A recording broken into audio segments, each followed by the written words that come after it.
Hey there, business owners, entrepreneurs, and freelancers. Nishi here with another fast and exciting social media marketing tip for you this week. Today, I want to talk about dumb excuses, okay? Excuses, we all make them, myself included. I want to talk about the most popular excuses that I hear from entrepreneurs that keep them from creating content and posting content online on social media. And it stops their businesses from growing as much as they could be growing.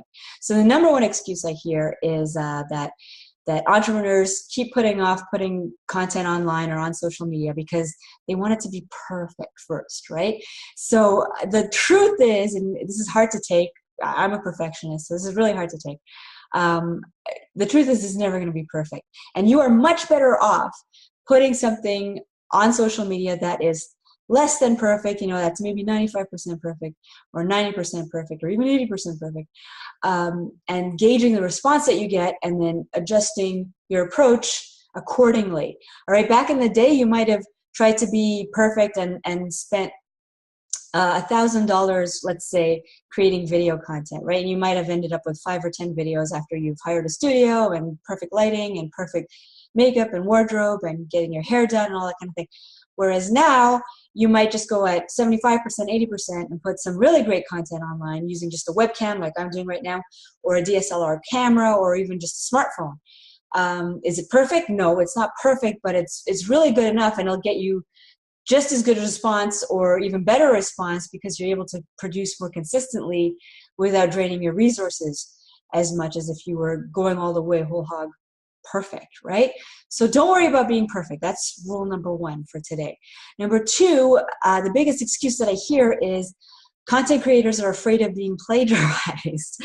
All right. It's like, I don't want to put all my best stuff out there because I'll get plagiarized and I'll get robbed and people won't know just how valuable I am because I've given away my best stuff. Okay.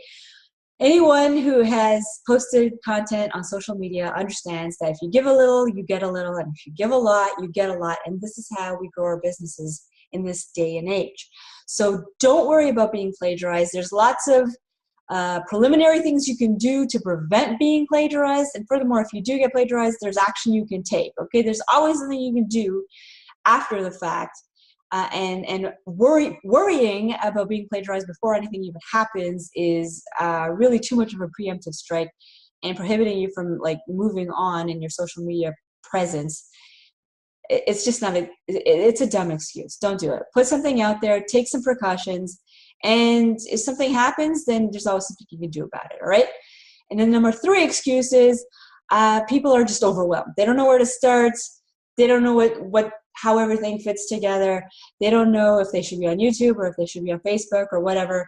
My advice is just start small. Start with one major social media platform. Start with something that you're comfortable with. Maybe it's YouTube if you're good at videos. Maybe it's blogging. Maybe it's email marketing or something like that. But start somewhere and then build from there, okay? You would be less overwhelmed if you had a proper strategy. So it's important to think of all these elements like Facebook and LinkedIn and YouTube and Twitter and how they all fit together. If you need a strategy, I do have an online course that is available on my website at nightdaymedia.com. It's called 8 Steps to an Online Strategy that explains everything, where all your social media fits together and how it fits in with your website and your email marketing and all that kind of thing. So it sort of demystifies things for you. And then you don't have the excuse of not having a strategy, and you don't have the excuse of being overwhelmed and using that as a reason for not having a business presence on social media. Okay, so that's it for today. I hope that helps. To wrap it up, 3 dumb excuses for not being on social media. Number 1, being a perfectionist. Number 2, being afraid of being plagiarized. And number 3, being overwhelmed, which really is just code for saying I don't have a strategy. So get a strategy together, okay? If you need my help, like I said, the course is online, nightdaymedia.com. Until next week, take care.